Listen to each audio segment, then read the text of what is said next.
तो पिछले लेक्चर में हमने मीमांसा दर्शन के आलोक में शब्द प्रमाण को इसको डील किया था। अब इस बार में वेदांत दर्शन के आलोक में इसे देखना था। शब्द ब्रह्म भर्तृहरि का शब्दाद्वैतवाद के संदर्भ में इसको देखना था।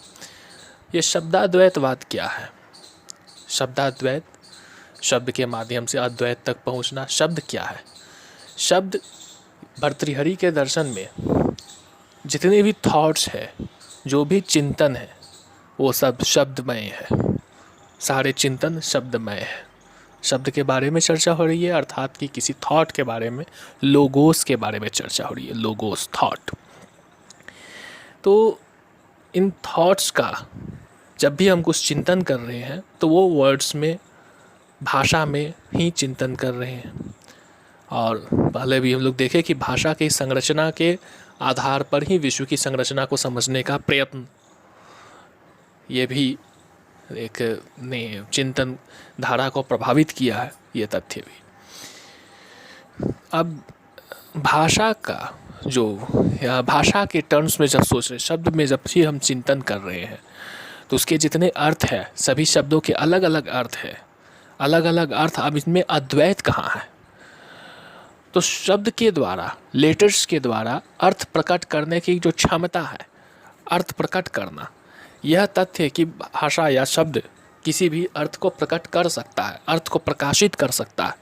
तो अर्थ को प्रकाशित करने की जो क्षमता है, शब्द के द्वारा अर्थ प्रकाशित होने की जो क्षमता है, ये इसमें रहस्यमयी शक्ति, वह रहस्यमयी जो परब्रह्म की जो शक्ति है, अभिव्यंजन की शक्ति, वह भाषा में दिखती है, भाषा में वो झलकता है।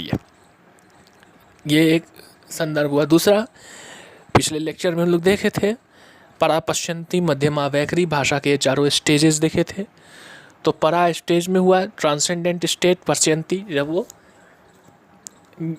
In terms of meanings of language, जब इन टर्म्स ऑफ थॉट्स, जब वो हमें ये जितने भी वे थॉट्स है जिसको हम भाषा में व्यक्त करते हैं, जो उसके अर्थ के रूप में व्यक्त होता है, तो उन अर्थों को जब हम संकलन कर रहे हैं, उन अर्थों को जब देख रहे हैं, तो वो हो गया पश्यंती का स्टेज। जब उसे शब्दमय बना देते हैं तब वो हो जा रहा है मध्यमा, और उसे जब अभिव्यक्त कर दे रहे हैं तब वो वैखरी। तो ये जो शब्दमय बनने से पूर्व की अवस्था में जब पश्यंती का स्टेज है, तो उसमें भाषाओं में यूनिटी, जितनी भी भाषाएं हैं पूरे विश्व में, एक भाषा नहीं, अनेक भाषाएं, जितनी भी भाषाएं हैं, उन भाषाओं में अंतर हो सकता है, किंतु उसके अर्थों में एकता। जब उसके अर्थ के टर्म्स में जब कोई मनुष्य सोचने लगे, तो विश्व में किसी भी कोने में कोई भी मनुष्य जब उस अर्थ के टर्म्स में, जब उसके मूल अर्थ में जब सोचेगा, तो वो एक हो जाएगा। वो एक ही अर्थ जो होगा वो एक ही होगा, अर्थों के टर्म्स में, मतलब केवल जो थॉट्स के टर्म्स में सोचे। और जब हम उसको वर्बल एक्सप्रेशन, जब हम उसको भाषा में शब्दमय बना देते हैं, तो शब्द अलग अलग हो जाएंगे। यहाँ एक अद्वैत की तरफ ले जा रहा, शब्दाद्वैत। शब्द के माध्यम से परब्रह्म तक पहुँचना, या परब्रह्म का परिचय शब्द के माध्यम से कराना। परब्रह्म स्वयं अपना परिचय शब्द के माध्यम से कराए। परब्रह्म को कैसे जाने, उसका प्रमाण क्या है? जो शब्द की सीमा से परे है, तो फिर शब्द प्रमाण कैसे हुआ? तो शब्द की सीमा से परे है, शब्द उसको डिस्क्राइब नहीं कर सकता है, लेकिन परिचय उसका जब भी कराएगा तो वो शब्द, वही शब्द है जो परिचय कराएगा। वही है जो शब्द के रूप में आकर अपना परिचय करा रहा है, आत्म परिचय स्वरूप। ये आत्म परिचय स्वरूप होना ही इसका शब्द ब्रह्म के कंसेप्ट का इसमें मूल इसमें आ जाता है। तो इस लाइट में हम इसको देखेंगे कि वह तत्व जो एग्जिस्टेंट पदार्थ है, जो जिसकी सत्ता है, उसका ज्ञान भी शब्द के माध्यम से हो सकता है। वेदांत दर्शन में मीमांसा ने क्या कहा था कि सिद्धार्थक वाक्यों को नकार ही दिया, कि उसका सार्थकता ही नहीं है, उसकी प्रामाणिकता ही नहीं है, वहाँ वाणी का कार्य ही नहीं है, शब्द का कार्य ही समाप्त हो जा रहा है सिद्ध वाक्य, जब सिद्धार्थक वाक्य की बात हो रही है तो। क्योंकि वो तो अनुभव से जाने जाने वाला तथ्य है कि किसी अस्तित्वमान पदार्थ की जानकारी, वहाँ शब्द का कार्य तो नहीं है, शब्द की प्रामाणिकता भी वहाँ नहीं है। शब्द की प्रामाणिकता केवल विधि वाक्यों में है। जहाँ कुछ करने का निर्देश दे तो उसको आप कैसे जानेंगे? किसी भाषा में ही बताना पड़ेगा, कहना पड़ेगा तो कहेंगे तो कैसे, किसी भाषा में ही कहेंगे, चाहे रिटन फॉर्म ऑफ एक्सप्रेशन हो या फिर वर्बल। कुछ कार्य सिद्धि के लिए जब उसको कहा जाए, क्रियात्मक पक्ष।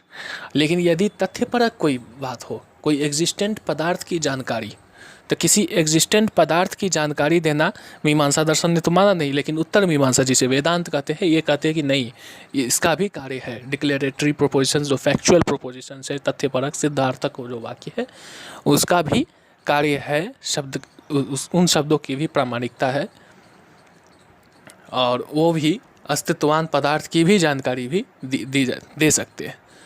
मीमांसा एक जगह बृहदारण्यक उपनिषद में शंकराचार्य इस पर भाष्य कर रहे हैं, तो उस पर कहते हैं कि अब जैसे ये लोग पूर्व पक्षी कहते हैं, जो मीमांसक है वे, कि यदि उपनिषद वाक्य अग्नि शीतल है ऐसी कोई प्रमा उत्पन्न करती ही नहीं हो, इस वाक्य के जैसे इस वाक्य में कोई प्रमा उत्पन्न ही नहीं हुआ, प्रमा मतलब कॉग्निशन, कोई उससे मीनिंग ही जनरेट नहीं होता हो, कोई सेंस उससे क्रिएट ही नहीं होता हो, तब क्या करेंगे? तो ये जैसे अग्नि शीतल है, इसमें कोई प्रमा उत्पन्न नहीं हुई, तो इस पर कहते हैं कि शंकर उत्तर पक्ष इसका रिप्लाई यही करते हैं कि इस प्रकार कहने वाले आपसे हमें पूछना है कि क्या आपका यह वाक्य अग्नि की शीतलता का परिहार नहीं करता, और यह वाक्य जो उपनिषदों के प्रामाणिकता का परिहार उसको कॉन्ट्रडिक्ट नहीं करता? बोले कि करता तो है। तो उसी प्रकार उपनिषद वाक्य भी विश्व में बहुलता का जो दिख रही है उसका परिहार करते हुए एकत्व का बोध कराती है। तो इस प्रकार उसका कहते हैं कि वो उपनिषद वाक्य भी, अर्थात जो डिक्लेरेटरी वाक्य है, क्योंकि उपनिषदों का अंतिम जितने भी शिक्षाएं हैं वो डिक्लेरेटरी टोन में है।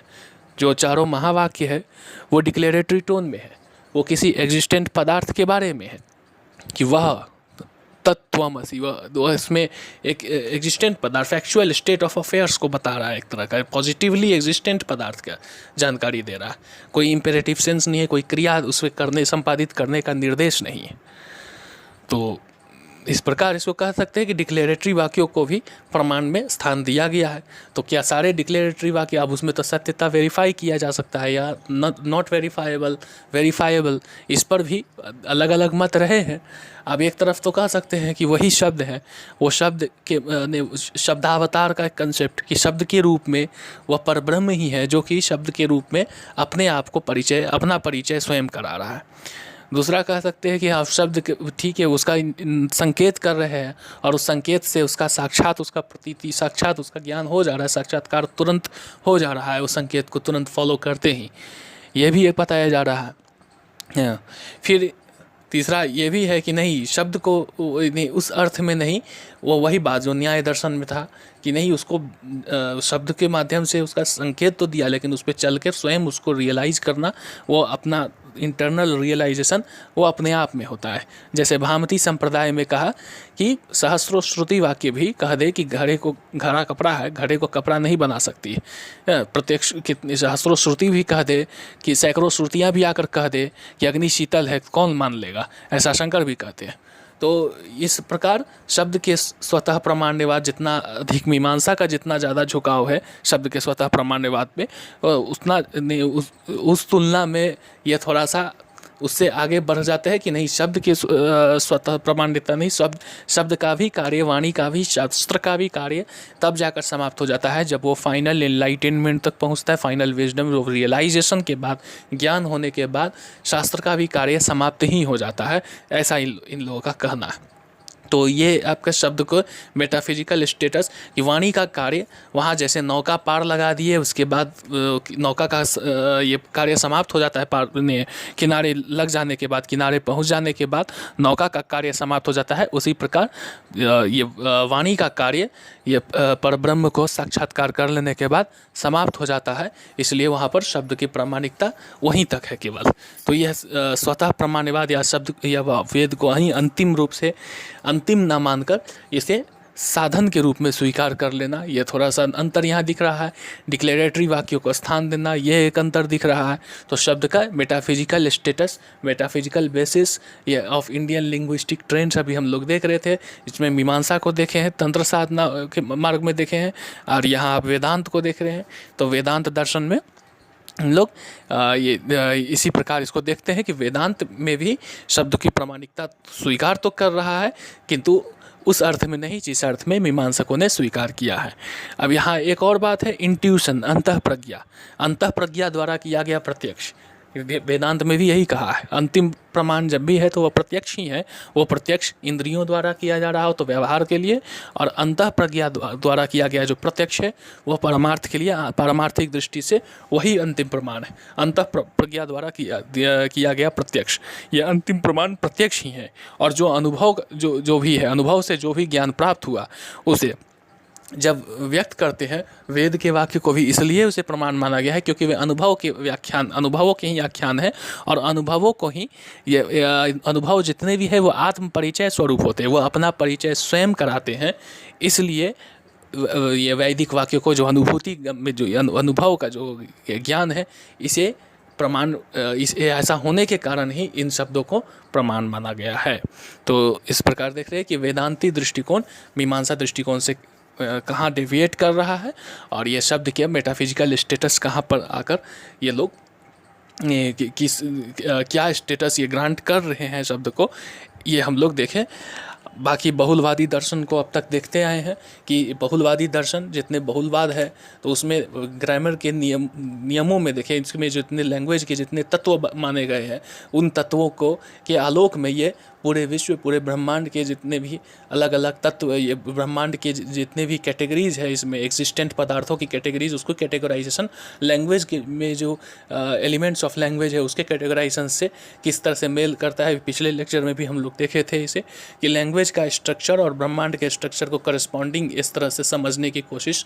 तो ये हम लोग देखे कि लैंग्वेज का विकास भी उस ढंग से हुआ हो जो ब्रह्मांड के स्ट्रक्चर से मेल करता हो, और लैंग्वेज के जिस लैंग्वेज के टर्म्स में हम लोग सोचते हैं, उन टर्म्स में, उस भाषा में जो चिंतन के कारण ब्रह्मांड के विषय में चिंतन भी उसी प्रकार करने लगते हैं। ये एक इस तथ्य पे हम लोग प्रकाश डालें। अब हम लोग इस टॉपिक को, इस चैप्टर, ये जो metaphysical basis of Indian linguistic trends, इसको यहीं कंक्लूड करते हैं। और हमें लगता है कि इस सिलेबस के लिए इसके लिए इतना इन्फॉर्मेशन पर्याप्त है। अब हम लोग से आगे नेक्स्ट टॉपिक पर हम लोग चर्चा करेंगे जो इससे रिलेटेड है, स्फोटवाद।